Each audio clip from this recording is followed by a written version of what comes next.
যেখানে দেখিবে ছাই উড়াইয়া দেখো তাই, পাইলেও পাইতে পারো অমূল্য রতন। এবার হাতে গরম প্রমাণ মাছের আঁশ। মাছ বাজারে ঢুকলে হামেশাই দেখা যায় মাছের আঁশের অবহেলিত রূপ।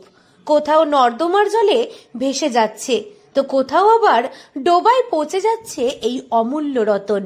কিন্তু সেই মাছের আঁশ দিয়েই যে ব্যবসার নতুন পথ খুলে যেতে পারে তা সত্যি করে দেখালেন বালুরঘাটের মৎস্যজীবীরা। উদ্যোগপতিদের কাছে হয়তো তারাই এখন এন্টারপ্রেনার। তাই তো কলকাতা থেকে উদ্যোগপতিরা এসে বালুরঘাটের আত্রেইবাড়ির মৎস্যজীবীদের কাছ থেকে কুইন্টাল কুইন্টাল মাছের আঁশ কিনে নিয়ে যাচ্ছেন, যা একাধিক প্রক্রিয়া পার করে বিভিন্ন কাজের জন্য দেশের বাইরে রফতানি করা হচ্ছে।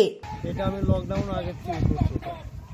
এটা একটা ভালোই ব্যবসা, এটা খারাপ ব্যবসা না। এইগুলো তো বাজারে ফেলে দেওয়া জিনিস, সেগুলো আমরা ধোয়াই নিয়েছে পরিষ্কার করে শুকাই এটা বাজারে কাতল মাছের আঁশ। কাতল থেকে আমার মোটামুটি 10 কিলো কালেকশন হয়।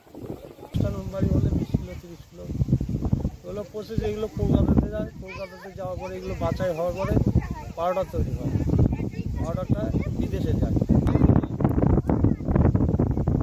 যেগুলো আঁশ বাড়ায়, যেটা বাছাই করার পরে একদম ছোট দানাটা বাড়ায়, ওটা তেলের পালিশ লিপস্টিক এগুলো তৈরি হয়।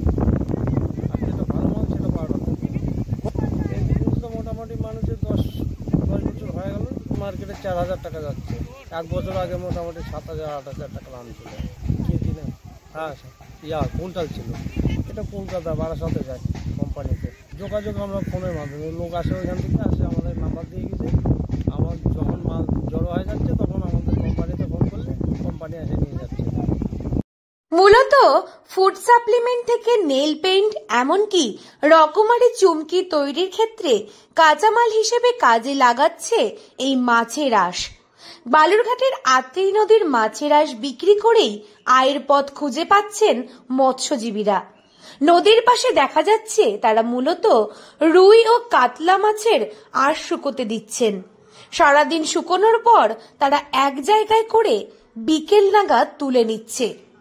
এরপর প্রায় 10 কুইন্টাল শুকনো আঁশ জমা হলে কলকাতা থেকে উদ্যোগপতিরা এসে তা সংগ্রহ করছেন। ট্রাক করে মাছের আঁশ নিয়ে যাওয়া হচ্ছে কলকাতায়, যেখানে প্রক্রিয়াকরণ করে গুঁড়ো করা হয় আঁশগুলোকে। তারপর পালিশ করা হয় অথবা বিভিন্ন পাউডার লাগিয়ে প্রক্রিয়াজাত করা হচ্ছে। শেষে জাহাজে করে তা পাঠিয়ে দেওয়া হচ্ছে বিদেশে। সেখান থেকেই ক্রমশ তৈরি হয় ফুড সাপ্লিমেন্ট, নেল পেইন্ট, চুমকি সহ আরো কত কি। বাইরে থেকে লোক আসে নিয়ে যায়, বাবা রেখে দেয় ওজন করে। তারপরে ওই বাইরে থেকে লোক আসে, তারা নিয়ে যান। আগে ফেলে দিতাম, তারপরে ওই বাইরে থেকে লোক বলছে যে মাছের আঁশগুলো রাখবেন, আমরা কি হয় না কি হয় আমরা বলতে পারবো না বাবা। আমরা করি। আর ওই যে চড়াই আছে 2 জন, ওই যে টাকার মাথায় লাভ, মানে ওই যে গরিব মানুষ বাবা 2-1 পয়সা বিক্রি করা হয় এই টাকা। আত্রেই নদীর মাছের স্বাদ নাম করা। নদীর বড় মাছের আঁশও মৎস্যজীবীদের কর্মসংস্থানের হদিশ দিচ্ছে।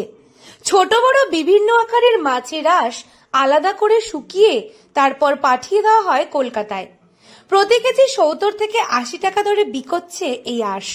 প্রথমে 1 জন করে এই কাজ শুরু করলেও এখন সেই সংখ্যা দিনের দিন বাড়ছে। প্রতি কুইন্টাল আঁশের দাম 4000 টাকা, আবার কখনো দাম আরও বেড়ে যায়। এভাবেই মৎস্যজীবীরা খুঁজে নিচ্ছে আয়ের নতুন দিশা। এর ফলে মাছ বাজারও থাকছে পরিষ্কার, কিছুই যেন ফেলনা নয়। তা প্রমাণ করছে বালুরঘাটের ধীবর গোষ্ঠী। দক্ষিণ দিনাজপুর থেকে সুস্মিতা গোস্বামী রিপোর্ট, লোকাল 18 বাংলা।